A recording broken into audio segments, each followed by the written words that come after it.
STRY 안녕하십니까?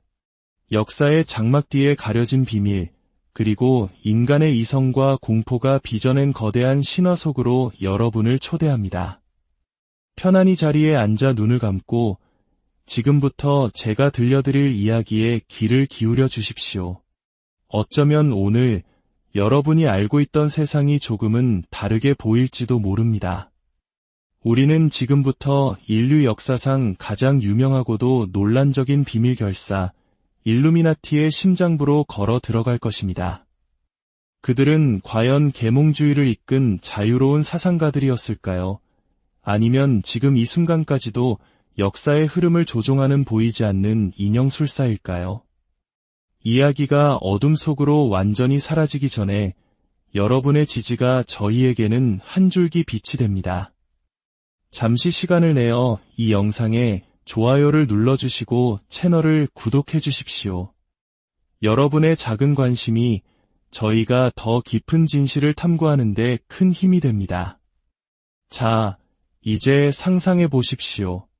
18세기 독일 바이에른의 어느 비밀스러운 방. 촛불 아래에서 시작된 하나의 아이디어가 수세기를 넘어 살아남아 오늘날 우리에게까지 영향을 미치고 있습니다. 그들의 정체는 무엇일까요? 제1장, 빛의 탄생, 그리고 그림자 이야기의 시작은 1776년 안개 낀 바이에른의 언덕에서부터입니다. 유럽은 바로크 시대의 화려함이 저물고 이성의 빛을 강조하는 계몽주의의 바람이 불어오던 격동의 시기였습니다. 절대 왕정은 굳건히 권력을 쥐고 있었고 교회는 신앙의 이름으로 인간의 정신을 통제했습니다. 하지만 새로운 세대는 사상의 자유, 표현의 자유, 그리고 진실을 갈망하고 있었습니다. 바로 이 결정적인 순간 아담 바이스하우프트라는 한 남자가 역사의 무대에 등장합니다. 잉골슈타트 대학의 법학 교수였던 그는 아이러니컬하게도 교회의 강력한 조직이었던 예수의 교육을 받으며 자랐습니다. 그는 교회의 위계 질서가 학문과 교육, 나아가 인간 이성의 본질까지 얼마나 깊숙이 올가매고 있는지 직접 목격하며 깊은 환멸을 느꼈습니다. 그의 마음속에는 인류를 맹목적인 믿음과 무지로부터 해방시키고 싶다는 뜨거운 열망이 타올랐습니다. 하지만 자유로운 사상을 입에 담는 것만으로도 교수직은 물론 목숨까지 위협받던 시대, 그는 혁명이 아닌 다른 길을 모색합니다. 바로 진리와 지식, 그리고 자유를 추구하는 지성인들의 비밀스러운 결사체를 만드는 것이었죠. 그는 자신의 조직에 일루미나티라는 이름을 붙였습니다. 라틴어로 계몽된 자들, 빛을 받은 자들이라는 뜻입니다. 이것은 혈통이나 신분에 의한 엘리트가 아닌 오직 지성에 의한 엘리트들의 모임이었습니다. 그들의 목표는 명확했습니다. 폭력이 아닌 교육을 통해 스스로 생각하고 윤리적이며 독립적인 새로운 세대를 길러냄으로써 세상을 바꾸는 것. 초기 모임은 촛불만이 어둠을 밝히는 좁은 방에서 소수의 인원으로 시작되었습니다. 호화로운 연회장 대신 책과 침묵의 헌신만이 그곳을 채웠습니다. 첫 멤버들은 그의 학생들이나 동료 교수, 변호사들이었습니다. 그들은 완전한 익명성 보장, 이상에 대한 충성, 그리고 끊임없는 자기 개발이라는 엄격한 규칙을 세웠습니다. 조직은 세 개의 주요 등급으로 구성된 피라미드 구조를 가졌습니다. 가장 아래에는 노비스, 즉 수련생이 있었고 그 위로 지혜의 여신 미네르바의 이름을 딴 미네르발, 그리고 최상층부에는 계몽된 미네르발이 존재했습니다. 각 등급은 고유의 지식체계와 시험, 그리고 상징을 통해 더 높은 단계로 나아갔습니다. 이 모든 과정의 유일한 목표는 어떠한 압제에도 굴하지 않는 완벽한 개인을 만드는 것이었습니다. 하지만 이상이 커질수록 두려움 또한 함께 자라났습니다. 권력에 의해 정체가 발각될지도 모른다는 공포, 내부의 배신자에 대한 의심, 바이스하우프트는 자신이 만든 조직이 위험하다는 것을 알고 있었습니다. 악을 퍼뜨리기 때문이 아니라 자유를 퍼뜨리기 때문이었습니다. 독재 체제에게 자유만큼 두려운 것은 없었으니까요. 이 때문에 일루미나티는 그림자 속에서 활동하며 개인적인 인맥과 네트워크를 통해 조용히 사상을 전파해야 했습니다. 새로운 회원은 엄격한 심사와 시험을 거쳐 침묵의 맹세와 함께 가입되었습니다. 몇 년 만에 일루미나티는 철학자, 예술가, 심지어 일부 귀족까지 포함하여 2,000명이 넘는 회원 수를 자랑하는 거대한 조직으로 성장했습니다. 독일의 데무노 괴테 역시 이들과 교류했다는 기록이 남아있지만 그의 정확한 역할은 여전히 논쟁거리로 남아있습니다. 그러나 빛이 강렬해지면 그림자도 짙어지는 법. 1785년 교회의 압력과 일루미나티의 영향력에 두려움을 느낀 바이엘은 정부는 일루미나티를 포함한 모든 비밀 결사를 금지하는 칙령을 발표합니다. 바이스하우프트는 교수직을 잃고 추방당했으며 조직은 공식적으로 해체되었습니다.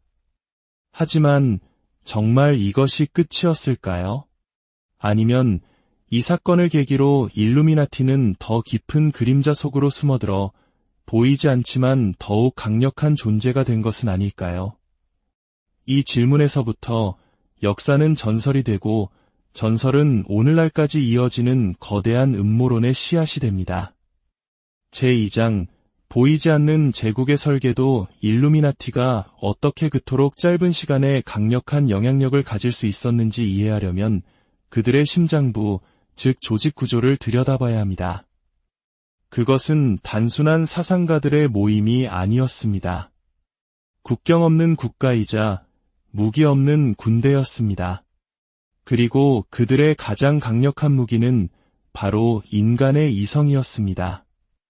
바이스하우프트는 마치 미래 시대의 건축가처럼 이 조직을 설계했습니다. 모든 것은 세포 모델에 기반했습니다. 각 회원은 자신과 직접적으로 연결된 소수의 다른 회원만 알 뿐 조직의 전체 구조나 최상층부의 정체에 대해서는 전혀 알지 못했습니다. 이는 한 명의 회원이 체포되더라도 조직 전체가 와해되는 것을 막는 완벽한 보안 시스템이었습니다. 1단계, 수련생이 되기 전 후보자는 자신도 모르는 사이에 오랫동안 관찰당했습니다. 그의 사상, 인간관계, 권위에 대한 태도, 자유에 대한 갈망 등이 면밀히 분석되었습니다. 그리고 마침내 가입이 허락되어도 그에게는 개인의 발전, 도덕성 함양 같은 일반적인 철학 원리만이 공개되었습니다. 수련생들은 매일 일기를 쓰고 철학 에세이를 제출하며 자신의 생각을 상급자에게 보고해야 했습니다. 이것은 스스로 생각하는 법을 배우는 동시에 조직이 회원의 모든 것을 통제하는 과정이었습니다. 2단계, 미네르발 등급에 이르면 비로소 조직의 진짜 이름인 일루미나티를 알게 됩니다. 그들은 일반인에게는 금지된 철학 서적들을 읽으며 세상의 부조리와 권력의 기만적인 본질에 대해 배우기 시작했습니다. 또한 스파르타쿠스, 카토 등 고대의 위인들의 이름을 딴 가명을 부여받았습니다. 이는 과거의 자신과 단절하고 빛의 전달자라는 새로운 정체성을 받아들이는 상징적인 의식이었습니다. 우리 한국 문화에서 새로운 시작을 위해 이름을 바꾸는 계명과도 비슷하지만 일루미나티의 가명은 철저한 비밀 유지를 위한 것이기도 했습니다. 3단계, 가장 신뢰받는 소수만이 오를 수 있는 계몽된 미네르발은 조직의 진정한 엘리트였습니다. 그들은 새로운 회원을 모집하고 다른 도시에 지부를 설립하는 등 조직의 확장을 계획하는 데 직접 참여했습니다. 그리고 마침내 일루미나티의 궁극적인 목표, 즉 기존의 모든 종교와 국가를 해체하고 이성에 기반한 새로운 세계 질서를 세운다는 계획을 전해 듣게 됩니다.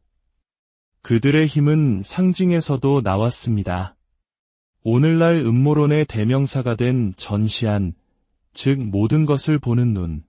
본래 기독교에서 신의 섭리를 상징하던 이 표식은 일루미나티에게 와서 인간의 이성이 모든 기만과 거짓을 꿰뚫어 본다는 의미로 재해석되었습니다. 피라미드는 무지한 대중이라는 넓은 기반에서부터 계몽된 소수라는 정점으로 올라가는 지식의 위계 질서를 상징했습니다. 미완성된 피라미드는 그들의 목표가 아직 완성되지 않았음을, 그리고 정점에 떠있는 눈은 이성을 통해 그 목표를 완성할 수 있음을 의미했습니다. 이러한 상징들은 오늘날 미국 1달러 지폐 뒷면에서 선명하게 발견할 수 있으며, 이는 일루미나티가 미국 건국에 깊이 관여했다는 음모론의 가장 강력한 증거로 제시되곤 합니다. 제3장 불멸의 유령, 신화가 된 일루미나티. 1785년 바이엘은 정부의 탄압으로 공식적인 일루미나티는 역사 속으로 사라졌습니다. 하지만 그들의 이야기는 끝나지 않았습니다. 오히려 그들의 해체는 그들을 불멸의 존재로 만드는 계기가 되었습니다. 사람들은 의심하기 시작했습니다. 그토록 치밀하고 강력했던 조직이 정말 그렇게 허무하게 사라졌을까? 어쩌면 그들은 더 깊은 지하로 숨어들어 이름을 바꾸고 새로운 형태로 활동하고 있는 것이 아닐까? 이러한 의심은 곧이어 터진 프랑스 혁명과 맞물리며 거대한 음모론으로 폭발했습니다. 사람들은 절대 왕정을 무너뜨리고 공화정을 세운 프랑스 혁명의 배후에 기존 질서의 파괴를 목표로 했던 일루미나티에 보이지 않는 손이 작용했다고 믿기 시작했습니다. 혁명의 이념이었던 자유, 평등, 박애가 일루미나티의 사상과 놀랍도록 닮아 있었기 때문입니다. 19세기를 거치며 일루미나티는 단순한 비밀 결사가 아닌 모든 혁명과 사회 혼란의 배후에 있는 악의적인 세력을 지칭하는 대명사가 되었습니다. 그들은 프리메이슨, 장미십자회 등 다른 비밀 결사들의 이미지와 뒤섞이며 세계를 지배하려는 단일한 거대 음모의 주체로 여겨졌습니다. 20세기에 들어서 두 차례의 세계대전이라는 인류 최악의 비극을 겪으면서 이 음모론은 더욱 힘을 얻었습니다. 사람들은 이 끔찍한 전쟁이 단순히 국가 간의 갈등이 아니라 전쟁을 통해 막대한 부를 축적하고 낡은 세계를 파괴하여 새로운 세계 질서를 세우려는 일루미나티의 계획된 시나리오라고 믿었습니다. 냉전 시대, 미국과 소련에 보이지 않는 첩보전과 선전전은 세상이 소수의 엘리트에 의해 조종되고 있다는 불안감을 증폭시켰습니다. 이러한 시대적 배경 속에서 일루미나티는 대중문화의 영역으로 화려하게 부활합니다. 소설과 영화는 그들을 전지전능한 악당으로 그렸고, 사람들은 스크린 속에서 전시한 피라미드 같은 상징을 찾아내며 음모론에 열광했습니다. 이러한 현상은 비단 서구권만의 이야기가 아닙니다. 오늘날 한국의 K-팝 아이돌 뮤직비디오에서도 특정 손동작이나 상징이 일루미나티와 관련 있다는 해석이 끊임없이 제기되곤 합니다. 이는 젊은 세대에게 일루미나티라는 존재가 얼마나 친숙한 문화 코드가 되었는지를 보여주는 단적인 예입니다. 비욘세, 제이지, 레이디 가가, 마이클 잭슨과 같은 세계적인 팝스타들이 그들의 무대와 뮤직비디오에서 일루미나티의 상징을 사용했다는 의혹은 끊이지 않습니다. 한쪽 눈을 가리는 행위, 손으로 삼각형을 만드는 제스처, 피라미드 형태의 무대 장치 등은 그들이 성공을 위해 영혼을 팔았다는 음모론의 증거로 제시됩니다. 물론 대부분의 아티스트들은 이를 예술적 표현이나 마케팅 전략이라고 말합니다. 하지만 대중들은 그들의 말을 믿기보다 거대한 미스터리의 일부가 되기를 선택합니다. 제4장 진실과 거짓의 경계에서 그렇다면 일루미나티는 지금도 존재하는 걸까요? 역사학자들은 1785년 이후 조직적인 형태의 바이엘은 일루미나티가 지속되었다는 증거는 어디에도 없다고 단호하게 말합니다. 우리가 오늘날 이야기하는 일루미나티는 역사적 실체가 아니라 사회적 불안과 불신이 만들어낸 문화적 현상이라는 것입니다. 인간의 뇌는 무질서 속에서 의미 있는 패턴을 찾으려는 경향이 있습니다. 이를 아포페니아라고 부릅니다. 구름을 보고 동물의 형상을 떠올리는 것처럼 우리는 무관한 사건들 속에서 연관성을 찾아내고 그럴듯한 이야기를 만들어냅니다. 세계적인 금융위기, 갑작스러운 전쟁, 유명인의 죽음 등 우리가 이해할 수 없는 복잡한 사건이 발생했을 때 이 모든 것은 일루미나티의 계획이야라고 말하는 것은 혼란스러운 세상의 질서와 명확한 원인을 부여하는 심리적으로 매우 편리한 방법입니다. 일루미나티는 우리 시대의 거울과도 같습니다. 우리는 그 거울을 통해 우리가 무엇을 두려워하는지, 무엇을 불신하는지를 봅니다. 보이지 않는 권력에 대한 공포, 정보의 비대칭에 대한 불안, 그리고 복잡한 세상을 단순하게 이해하고 싶은 욕망이 바로 일루미나티라는 이름의 유령을 만들어낸 것입니다.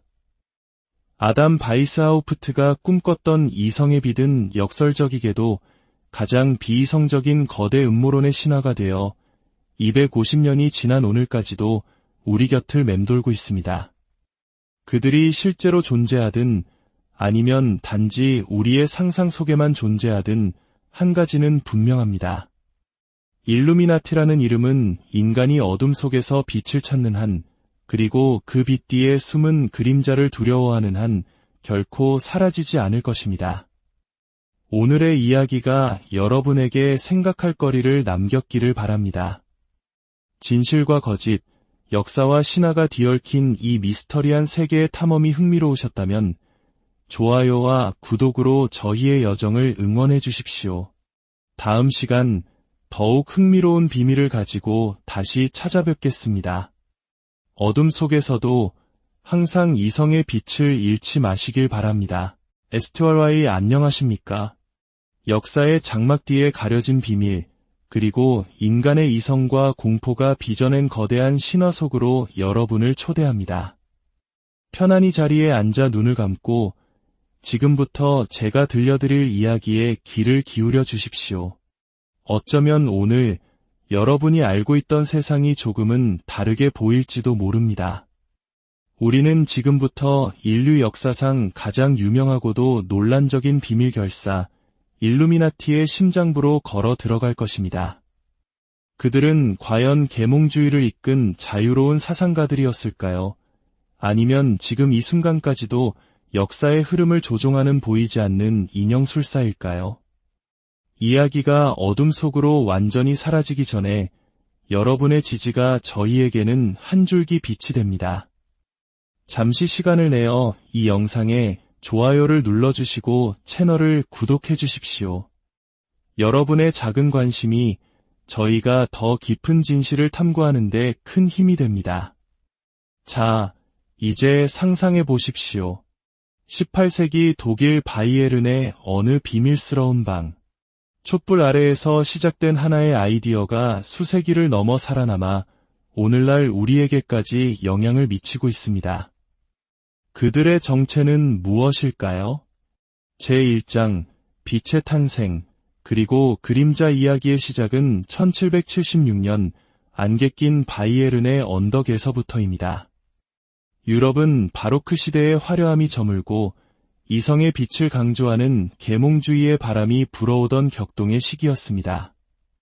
절대 왕정은 굳건히 권력을 쥐고 있었고 교회는 신앙의 이름으로 인간의 정신을 통제했습니다.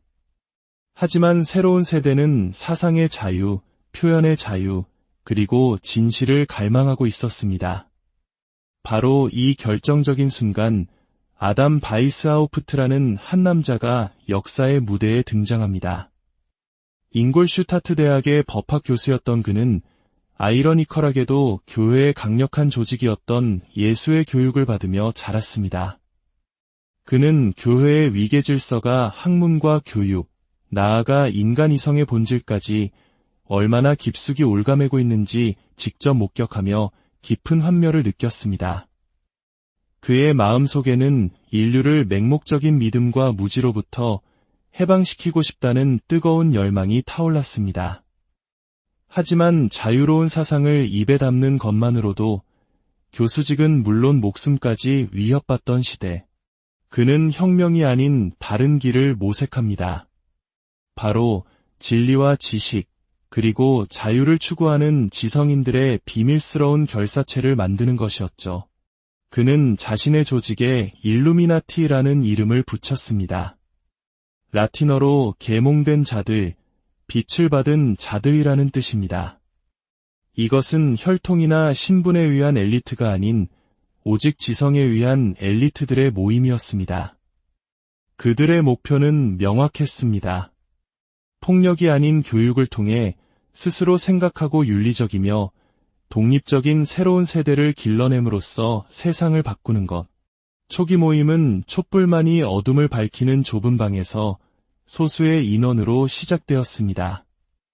호화로운 연회장 대신 책과 침묵의 헌신만이 그곳을 채웠습니다. 첫 멤버들은 그의 학생들이나 동료 교수, 변호사들이었습니다. 그들은 완전한 익명성 보장, 이상에 대한 충성, 그리고 끊임없는 자기 개발이라는 엄격한 규칙을 세웠습니다. 조직은 세 개의 주요 등급으로 구성된 피라미드 구조를 가졌습니다. 가장 아래에는 노비스, 즉 수련생이 있었고 그 위로 지혜의 여신 미네르바의 이름을 딴 미네르발, 그리고 최상층부에는 계몽된 미네르발이 존재했습니다. 각 등급은 고유의 지식체계와 시험, 그리고 상징을 통해 더 높은 단계로 나아갔습니다. 이 모든 과정의 유일한 목표는 어떠한 압제에도 굴하지 않는 완벽한 개인을 만드는 것이었습니다. 하지만 이상이 커질수록 두려움 또한 함께 자라났습니다. 권력에 의해 정체가 발각될지도 모른다는 공포, 내부의 배신자에 대한 의심. 바이스하우프트는 자신이 만든 조직이 위험하다는 것을 알고 있었습니다. 악을 퍼뜨리기 때문이 아니라 자유를 퍼뜨리기 때문이었습니다. 독재 체제에게 자유만큼 두려운 것은 없었으니까요. 이 때문에 일루미나티는 그림자 속에서 활동하며 개인적인 인맥과 네트워크를 통해 조용히 사상을 전파해야 했습니다. 새로운 회원은 엄격한 심사와 시험을 거쳐 침묵의 맹세와 함께 가입되었습니다. 몇 년 만에 일루미나티는 철학자, 예술가, 심지어 일부 귀족까지 포함하여 2,000명이 넘는 회원 수를 자랑하는 거대한 조직으로 성장했습니다. 독일의 데무노 괴테 역시 이들과 교류했다는 기록이 남아있지만 그의 정확한 역할은 여전히 논쟁거리로 남아있습니다. 그러나 빛이 강렬해지면 그림자도 짙어지는 법.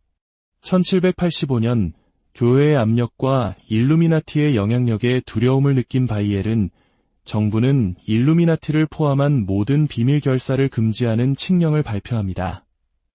바이스하우프트는 교수직을 잃고 추방당했으며 조직은 공식적으로 해체되었습니다. 하지만 정말 이것이 끝이었을까요? 아니면 이 사건을 계기로 일루미나티는 더 깊은 그림자 속으로 숨어들어 보이지 않지만 더욱 강력한 존재가 된 것은 아닐까요? 이 질문에서부터 역사는 전설이 되고 전설은 오늘날까지 이어지는 거대한 음모론의 씨앗이 됩니다. 제2장 보이지 않는 제국의 설계도 일루미나티가 어떻게 그토록 짧은 시간에 강력한 영향력을 가질 수 있었는지 이해하려면 그들의 심장부, 즉 조직 구조를 들여다봐야 합니다. 그것은 단순한 사상가들의 모임이 아니었습니다. 국경 없는 국가이자 무기 없는 군대였습니다. 그리고 그들의 가장 강력한 무기는 바로 인간의 이성이었습니다. 바이스하우프트는 마치 미래 시대의 건축가처럼 이 조직을 설계했습니다. 모든 것은 세포 모델에 기반했습니다. 각 회원은 자신과 직접적으로 연결된 소수의 다른 회원만 알 뿐 조직의 전체 구조나 최상층부의 정체에 대해서는 전혀 알지 못했습니다. 이는 한 명의 회원이 체포되더라도 조직 전체가 와해되는 것을 막는 완벽한 보안 시스템이었습니다. 1단계 수련생이 되기 전 후보자는 자신도 모르는 사이에 오랫동안 관찰당했습니다. 그의 사상, 인간관계, 권위에 대한 태도, 자유에 대한 갈망 등이 면밀히 분석되었습니다. 그리고 마침내 가입이 허락되어도 그에게는 개인의 발전, 도덕성 함양 같은 일반적인 철학 원리만이 공개되었습니다. 수련생들은 매일 일기를 쓰고 철학 에세이를 제출하며 자신의 생각을 상급자에게 보고해야 했습니다. 이것은 스스로 생각하는 법을 배우는 동시에 조직이 회원의 모든 것을 통제하는 과정이었습니다. 2단계 미네르발 등급에 이르면 비로소 조직의 진짜 이름인 일루미나티를 알게 됩니다. 그들은 일반인에게는 금지된 철학 서적들을 읽으며 세상의 부조리와 권력의 기만적인 본질에 대해 배우기 시작했습니다. 또한 스파르타쿠스, 카토 등 고대의 위인들의 이름을 딴 가명을 부여받았습니다. 이는 과거의 자신과 단절하고 빛의 전달자라는 새로운 정체성을 받아들이는 상징적인 의식이었습니다. 우리 한국 문화에서 새로운 시작을 위해 이름을 바꾸는 계명과도 비슷하지만 일루미나티의 가명은 철저한 비밀 유지를 위한 것이기도 했습니다. 3단계 가장 신뢰받는 소수만이 오를 수 있는 계몽된 미네르발은 조직의 진정한 엘리트였습니다. 그들은 새로운 회원을 모집하고 다른 도시에 지부를 설립하는 등 조직의 확장을 계획하는 데 직접 참여했습니다.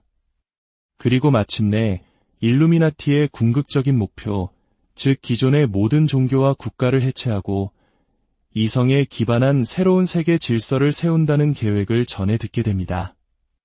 그들의 힘은 상징에서도 나왔습니다. 오늘날 음모론의 대명사가 된 전시안, 즉 모든 것을 보는 눈. 본래 기독교에서 신의 섭리를 상징하던 이 표식은 일루미나티에게 와서 인간의 이성이 모든 기만과 거짓을 꿰뚫어 본다는 의미로 재해석되었습니다.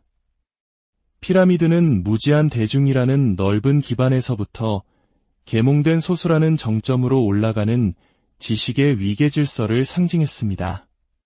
미완성된 피라미드는 그들의 목표가 아직 완성되지 않았음을, 그리고 정점에 떠있는 눈은 이성을 통해 그 목표를 완성할 수 있음을 의미했습니다. 이러한 상징들은 오늘날 미국 1달러 지폐 뒷면에서 선명하게 발견할 수 있으며, 이는 일루미나티가 미국 건국에 깊이 관여했다는 음모론의 가장 강력한 증거로 제시되곤 합니다.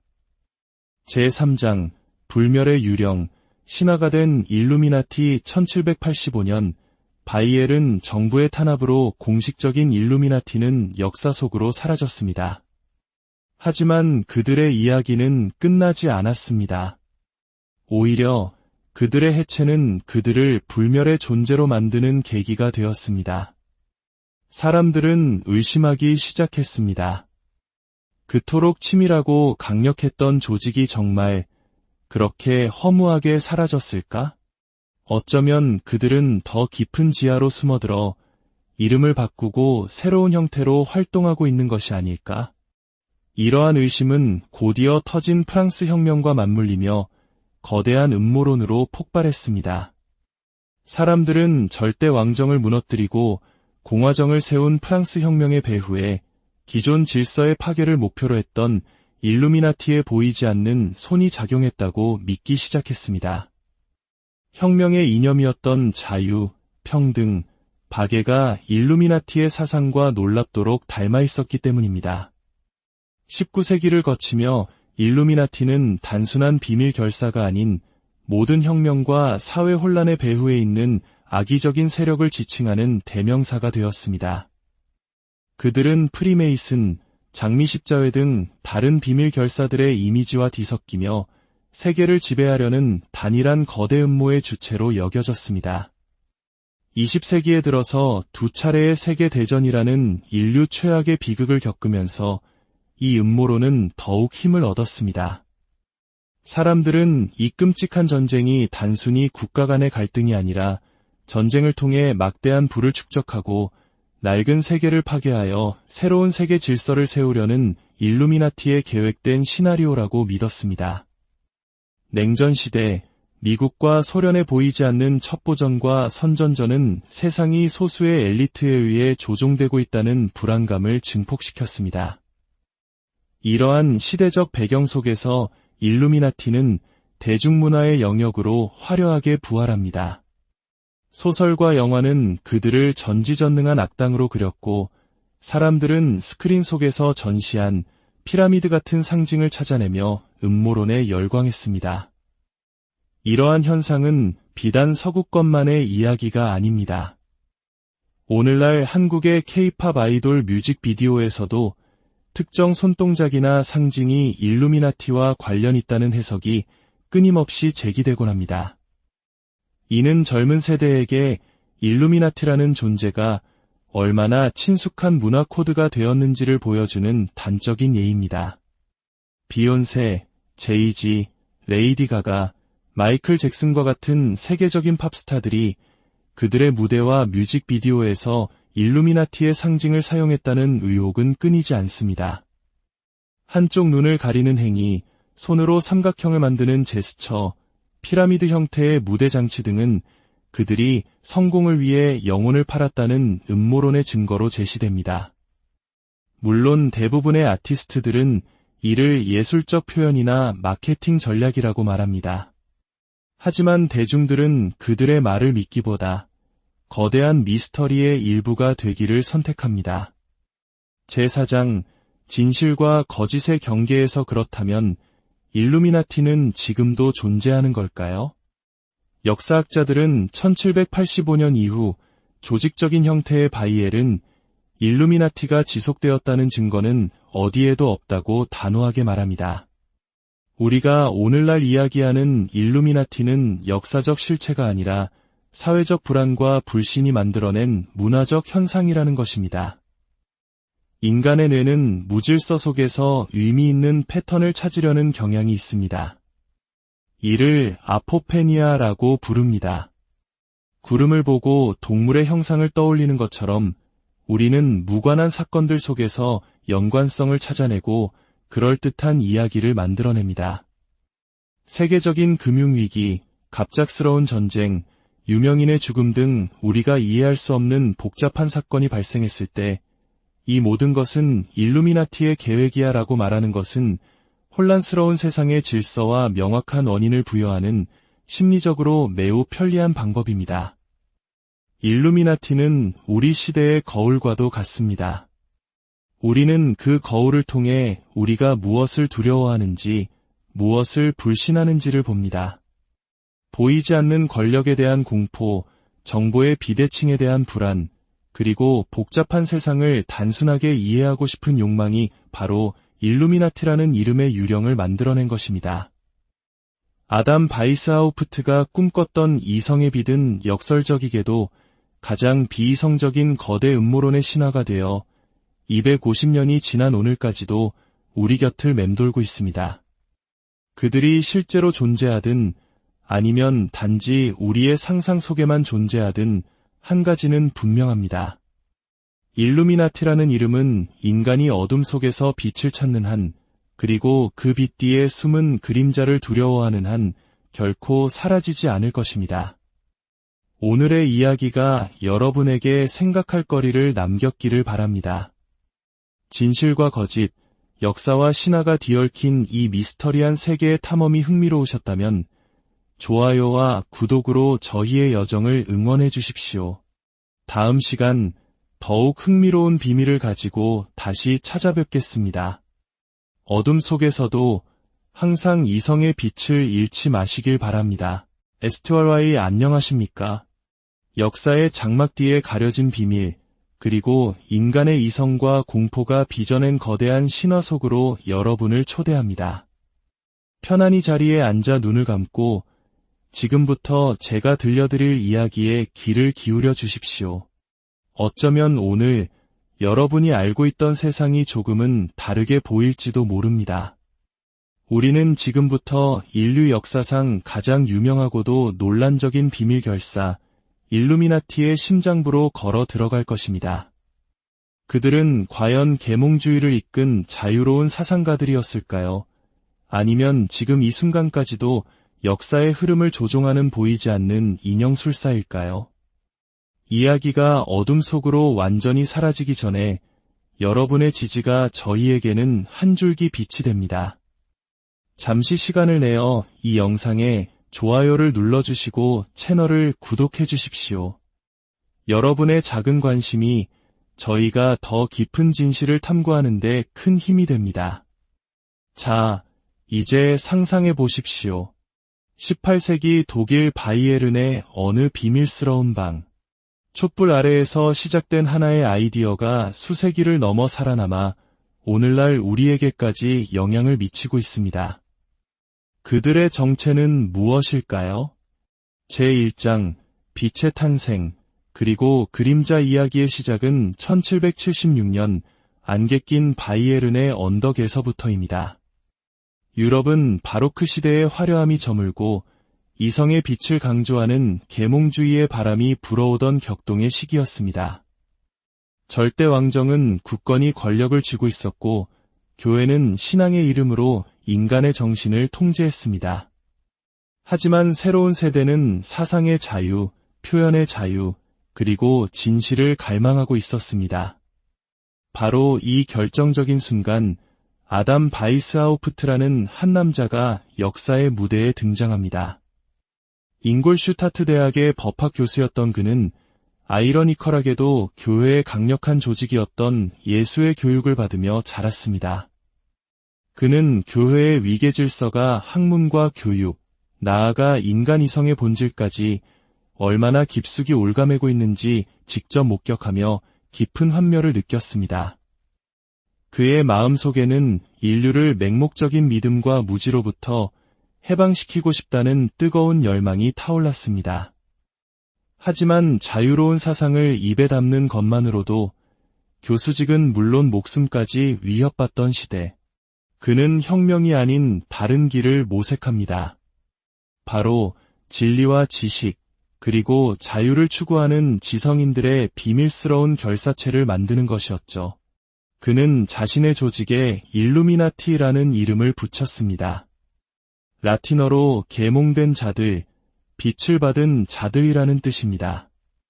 이것은 혈통이나 신분에 의한 엘리트가 아닌 오직 지성에 의한 엘리트들의 모임이었습니다. 그들의 목표는 명확했습니다. 폭력이 아닌 교육을 통해 스스로 생각하고 윤리적이며 독립적인 새로운 세대를 길러냄으로써 세상을 바꾸는 것. 초기 모임은 촛불만이 어둠을 밝히는 좁은 방에서 소수의 인원으로 시작되었습니다. 호화로운 연회장 대신 책과 침묵의 헌신만이 그곳을 채웠습니다. 첫 멤버들은 그의 학생들이나 동료 교수, 변호사들이었습니다. 그들은 완전한 익명성 보장, 이상에 대한 충성, 그리고 끊임없는 자기 개발이라는 엄격한 규칙을 세웠습니다. 조직은 세 개의 주요 등급으로 구성된 피라미드 구조를 가졌습니다. 가장 아래에는 노비스, 즉 수련생이 있었고 그 위로 지혜의 여신 미네르바의 이름을 딴 미네르발, 그리고 최상층부에는 계몽된 미네르발이 존재했습니다. 각 등급은 고유의 지식체계와 시험, 그리고 상징을 통해 더 높은 단계로 나아갔습니다. 이 모든 과정의 유일한 목표는 어떠한 압제에도 굴하지 않는 완벽한 개인을 만드는 것이었습니다.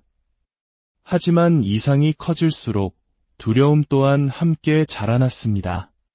권력에 의해 정체가 발각될지도 모른다는 공포, 내부의 배신자에 대한 의심. 바이스하우프트는 자신이 만든 조직이 위험하다는 것을 알고 있었습니다. 악을 퍼뜨리기 때문이 아니라 자유를 퍼뜨리기 때문이었습니다. 독재 체제에게 자유만큼 두려운 것은 없었으니까요.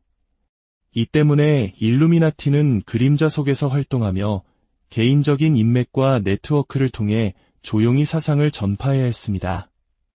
새로운 회원은 엄격한 심사와 시험을 거쳐 침묵의 맹세와 함께 가입되었습니다. 몇 년 만에 일루미나티는 철학자, 예술가, 심지어 일부 귀족까지 포함하여 2,000명이 넘는 회원 수를 자랑하는 거대한 조직으로 성장했습니다. 독일의 데무노 괴테 역시 이들과 교류했다는 기록이 남아있지만 그의 정확한 역할은 여전히 논쟁거리로 남아있습니다. 그러나 빛이 강렬해지면 그림자도 짙어지는 법. 1785년 교회의 압력과 일루미나티의 영향력에 두려움을 느낀 바이엘은 정부는 일루미나티를 포함한 모든 비밀 결사를 금지하는 칙령을 발표합니다. 바이스하우프트는 교수직을 잃고 추방당했으며 조직은 공식적으로 해체되었습니다. 하지만 정말 이것이 끝이었을까요? 아니면 이 사건을 계기로 일루미나티는 더 깊은 그림자 속으로 숨어들어 보이지 않지만 더욱 강력한 존재가 된 것은 아닐까요? 이 질문에서부터 역사는 전설이 되고 전설은 오늘날까지 이어지는 거대한 음모론의 씨앗이 됩니다. 제2장 보이지 않는 제국의 설계도 일루미나티가 어떻게 그토록 짧은 시간에 강력한 영향력을 가질 수 있었는지 이해하려면 그들의 심장부, 즉 조직 구조를 들여다봐야 합니다. 그것은 단순한 사상가들의 모임이 아니었습니다. 국경 없는 국가이자 무기 없는 군대였습니다. 그리고 그들의 가장 강력한 무기는 바로 인간의 이성이었습니다. 바이스하우프트는 마치 미래 시대의 건축가처럼 이 조직을 설계했습니다. 모든 것은 세포 모델에 기반했습니다. 각 회원은 자신과 직접적으로 연결된 소수의 다른 회원만 알 뿐 조직의 전체 구조나 최상층부의 정체에 대해서는 전혀 알지 못했습니다. 이는 한 명의 회원이 체포되더라도 조직 전체가 와해되는 것을 막는 완벽한 보안 시스템이었습니다. 1단계, 수련생이 되기 전 후보자는 자신도 모르는 사이에 오랫동안 관찰당했습니다. 그의 사상, 인간관계, 권위에 대한 태도, 자유에 대한 갈망 등이 면밀히 분석되었습니다. 그리고 마침내 가입이 허락되어도 그에게는 개인의 발전, 도덕성 함양 같은 일반적인 철학 원리만이 공개되었습니다. 수련생들은 매일 일기를 쓰고 철학 에세이를 제출하며 자신의 생각을 상급자에게 보고해야 했습니다. 이것은 스스로 생각하는 법을 배우는 동시에 조직이 회원의 모든 것을 통제하는 과정이었습니다. 2단계, 미네르발 등급에 이르면 비로소 조직의 진짜 이름인 일루미나티를 알게 됩니다. 그들은 일반인에게는 금지된 철학 서적들을 읽으며 세상의 부조리와 권력의 기만적인 본질에 대해 배우기 시작했습니다. 또한 스파르타쿠스, 카토 등 고대의 위인들의 이름을 딴 가명을 부여받았습니다. 이는 과거의 자신과 단절하고 빛의 전달자라는 새로운 정체성을 받아들이는 상징적인 의식이었습니다. 우리 한국 문화에서 새로운 시작을 위해 이름을 바꾸는 계명과도 비슷하지만 일루미나티의 가명은 철저한 비밀 유지를 위한 것이기도 했습니다. 3단계, 가장 신뢰받는 소수만이 오를 수 있는 계몽된 미네르발은 조직의 진정한 엘리트였습니다. 그들은 새로운 회원을 모집하고 다른 도시에 지부를 설립하는 등 조직의 확장을 계획하는 데 직접 참여했습니다. 그리고 마침내 일루미나티의 궁극적인 목표, 즉 기존의 모든 종교와 국가를 해체하고 이성에 기반한 새로운 세계 질서를 세운다는 계획을 전해 듣게 됩니다. 그들의 힘은 상징에서도 나왔습니다. 오늘날 음모론의 대명사가 된 전시안, 즉 모든 것을 보는 눈. 본래 기독교에서 신의 섭리를 상징하던 이 표식은 일루미나티에게 와서 인간의 이성이 모든 기만과 거짓을 꿰뚫어 본다는 의미로 재해석되었습니다. 피라미드는 무지한 대중이라는 넓은 기반에서부터 계몽된 소수라는 정점으로 올라가는 지식의 위계 질서를 상징했습니다. 미완성된 피라미드는 그들의 목표가 아직 완성되지 않았음을, 그리고 정점에 떠있는 눈은 이성을 통해 그 목표를 완성할 수 있음을 의미했습니다. 이러한 상징들은 오늘날 미국 $1 지폐 뒷면에서 선명하게 발견할 수 있으며 이는 일루미나티가 미국 건국에 깊이 관여했다는 음모론의 가장 강력한 증거로 제시되곤 합니다. 제3장 불멸의 유령, 신화가 된 일루미나티 1785년 바이엘은 정부의 탄압으로 공식적인 일루미나티는 역사 속으로 사라졌습니다. 하지만 그들의 이야기는 끝나지 않았습니다. 오히려 그들의 해체는 그들을 불멸의 존재로 만드는 계기가 되었습니다. 사람들은 의심하기 시작했습니다. 그토록 치밀하고 강력했던 조직이 정말 그렇게 허무하게 사라졌을까? 어쩌면 그들은 더 깊은 지하로 숨어들어 이름을 바꾸고 새로운 형태로 활동하고 있는 것이 아닐까? 이러한 의심은 곧이어 터진 프랑스 혁명과 맞물리며 거대한 음모론으로 폭발했습니다. 사람들은 절대 왕정을 무너뜨리고 공화정을 세운 프랑스 혁명의 배후에 기존 질서의 파괴를 목표로 했던 일루미나티에 보이지 않는 손이 작용했다고 믿기 시작했습니다. 혁명의 이념이었던 자유, 평등, 박애가 일루미나티의 사상과 놀랍도록 닮아 있었기 때문입니다. 19세기를 거치며 일루미나티는 단순한 비밀 결사가 아닌 모든 혁명과 사회 혼란의 배후에 있는 악의적인 세력을 지칭하는 대명사가 되었습니다. 그들은 프리메이슨, 장미십자회 등 다른 비밀 결사들의 이미지와 뒤섞이며 세계를 지배하려는 단일한 거대 음모의 주체로 여겨졌습니다. 20세기에 들어서 두 차례의 세계대전이라는 인류 최악의 비극을 겪으면서 이 음모론은 더욱 힘을 얻었습니다. 사람들은 이 끔찍한 전쟁이 단순히 국가 간의 갈등이 아니라 전쟁을 통해 막대한 부를 축적하고 낡은 세계를 파괴하여 새로운 세계 질서를 세우려는 일루미나티의 계획된 시나리오라고 믿었습니다.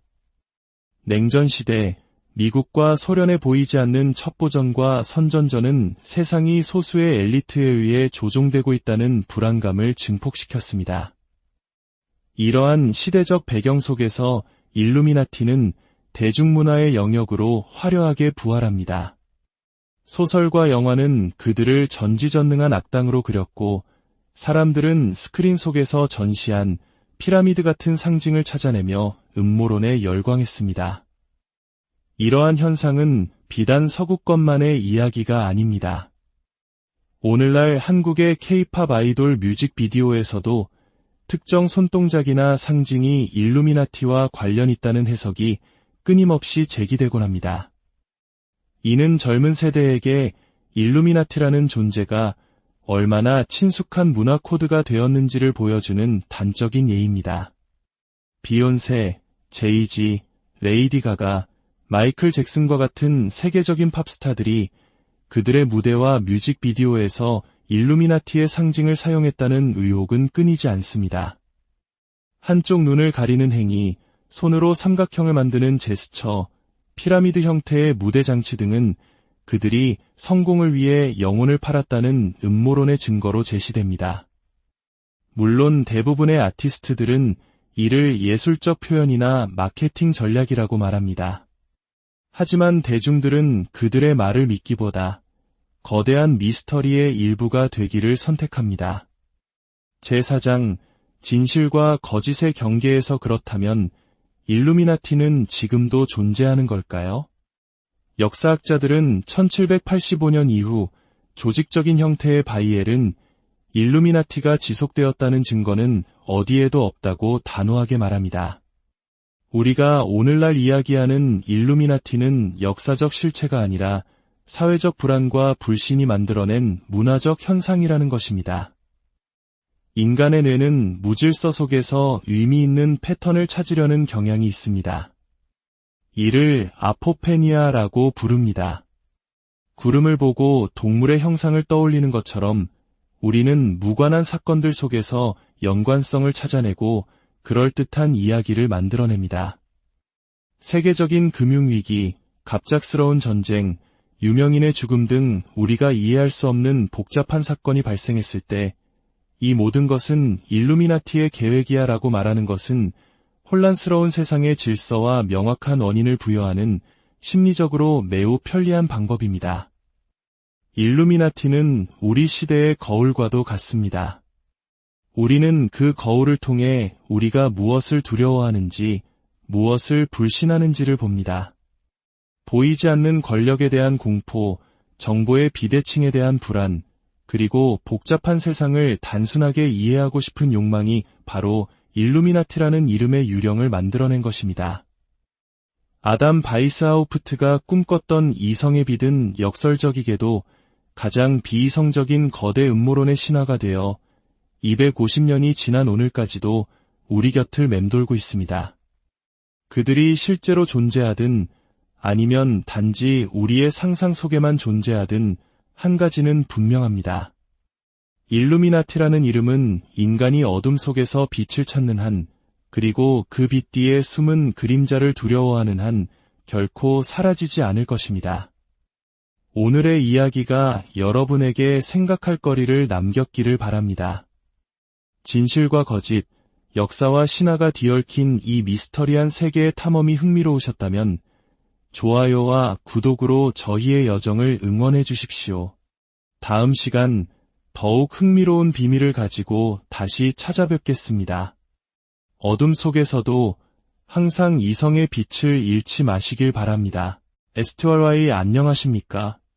역사의 장막 뒤에 가려진 비밀, 그리고 인간의 이성과 공포가 빚어낸 거대한 신화 속으로 여러분을 초대합니다.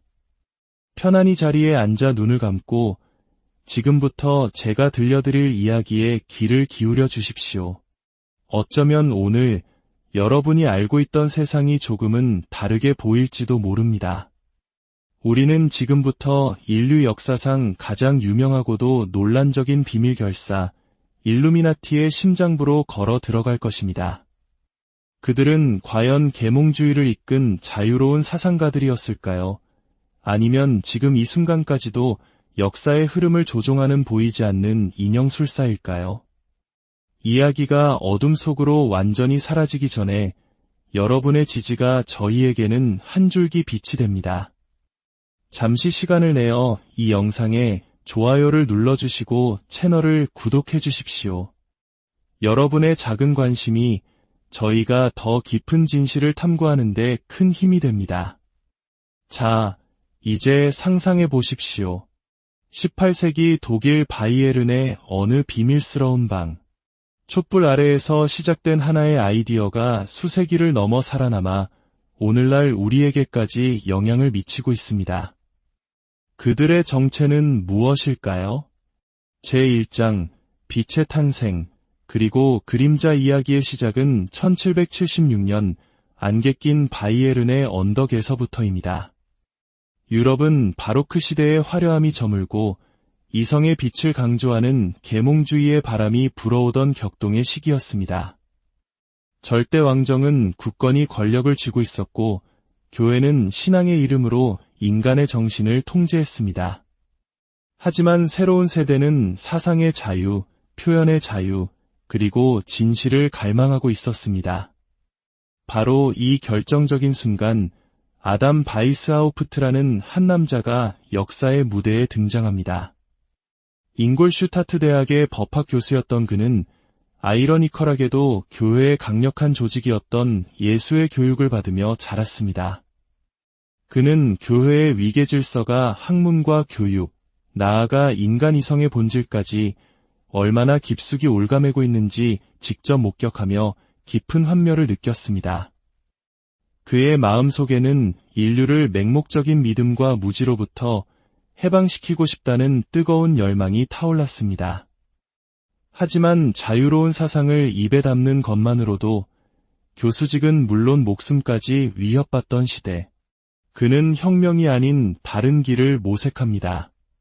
바로 진리와 지식, 그리고 자유를 추구하는 지성인들의 비밀스러운 결사체를 만드는 것이었죠. 그는 자신의 조직에 일루미나티라는 이름을 붙였습니다.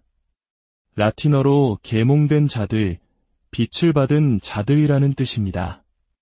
이것은 혈통이나 신분에 의한 엘리트가 아닌 오직 지성에 의한 엘리트들의 모임이었습니다. 그들의 목표는 명확했습니다. 폭력이 아닌 교육을 통해 스스로 생각하고 윤리적이며 독립적인 새로운 세대를 길러냄으로써 세상을 바꾸는 것. 초기 모임은 촛불만이 어둠을 밝히는 좁은 방에서 소수의 인원으로 시작되었습니다. 호화로운 연회장 대신 책과 침묵의 헌신만이 그곳을 채웠습니다. 첫 멤버들은 그의 학생들이나 동료 교수, 변호사들이었습니다. 그들은 완전한 익명성 보장, 이상에 대한 충성, 그리고 끊임없는 자기 개발이라는 엄격한 규칙을 세웠습니다.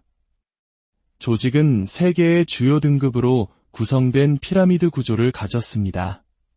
가장 아래에는 노비스, 즉 수련생이 있었고 그 위로 지혜의 여신 미네르바의 이름을 딴 미네르발, 그리고 최상층부에는 계몽된 미네르발이 존재했습니다. 각 등급은 고유의 지식체계와 시험, 그리고 상징을 통해 더 높은 단계로 나아갔습니다. 이 모든 과정의 유일한 목표는 어떠한 압제에도 굴하지 않는 완벽한 개인을 만드는 것이었습니다. 하지만 이상이 커질수록 두려움 또한 함께 자라났습니다. 권력에 의해 정체가 발각될지도 모른다는 공포, 내부의 배신자에 대한 의심. 바이스하우프트는 자신이 만든 조직이 위험하다는 것을 알고 있었습니다. 악을 퍼뜨리기 때문이 아니라 자유를 퍼뜨리기 때문이었습니다. 독재 체제에게 자유만큼 두려운 것은 없었으니까요. 이 때문에 일루미나티는 그림자 속에서 활동하며 개인적인 인맥과 네트워크를 통해 조용히 사상을 전파해야 했습니다. 새로운 회원은 엄격한 심사와 시험을 거쳐 침묵의 맹세와 함께 가입되었습니다. 몇 년 만에 일루미나티는 철학자, 예술가, 심지어 일부 귀족까지 포함하여 2,000명이 넘는 회원 수를 자랑하는 거대한 조직으로 성장했습니다. 독일의 데무노 괴테 역시 이들과 교류했다는 기록이 남아있지만 그의 정확한 역할은 여전히 논쟁거리로 남아있습니다. 그러나 빛이 강렬해지면 그림자도 짙어지는 법. 1785년 교회의 압력과 일루미나티의 영향력에 두려움을 느낀 바이엘은 정부는 일루미나티를 포함한 모든 비밀 결사를 금지하는 칙령을 발표합니다. 바이스하우프트는 교수직을 잃고 추방당했으며 조직은 공식적으로 해체되었습니다. 하지만 정말 이것이 끝이었을까요? 아니면 이 사건을 계기로 일루미나티는 더 깊은 그림자 속으로 숨어들어 보이지 않지만 더욱 강력한 존재가 된 것은 아닐까요? 이 질문에서부터 역사는 전설이 되고 전설은 오늘날까지 이어지는 거대한 음모론의 씨앗이 됩니다. 제2장 보이지 않는 제국의 설계도 일루미나티가 어떻게 그토록 짧은 시간에 강력한 영향력을 가질 수 있었는지 이해하려면 그들의 심장부, 즉 조직 구조를 들여다봐야 합니다. 그것은 단순한 사상가들의 모임이 아니었습니다. 국경 없는 국가이자 무기 없는 군대였습니다. 그리고 그들의 가장 강력한 무기는 바로 인간의 이성이었습니다. 바이스하우프트는 마치 미래 시대의 건축가처럼 이 조직을 설계했습니다. 모든 것은 세포 모델에 기반했습니다. 각 회원은 자신과 직접적으로 연결된 소수의 다른 회원만 알 뿐 조직의 전체 구조나 최상층부의 정체에 대해서는 전혀 알지 못했습니다. 이는 한 명의 회원이 체포되더라도 조직 전체가 와해되는 것을 막는 완벽한 보안 시스템이었습니다. 1단계, 수련생이 되기 전 후보자는 자신도 모르는 사이에 오랫동안 관찰당했습니다. 그의 사상, 인간관계, 권위에 대한 태도, 자유에 대한 갈망 등이 면밀히 분석되었습니다. 그리고 마침내 가입이 허락되어도 그에게는 개인의 발전, 도덕성 함양 같은 일반적인 철학 원리만이 공개되었습니다. 수련생들은 매일 일기를 쓰고 철학 에세이를 제출하며 자신의 생각을 상급자에게 보고해야 했습니다. 이것은 스스로 생각하는 법을 배우는 동시에 조직이 회원의 모든 것을 통제하는 과정이었습니다. 2단계, 미네르발 등급에 이르면 비로소 조직의 진짜 이름인 일루미나티를 알게 됩니다. 그들은 일반인에게는 금지된 철학 서적들을 읽으며 세상의 부조리와 권력의 기만적인 본질에 대해 배우기 시작했습니다. 또한 스파르타쿠스, 카토 등 고대의 위인들의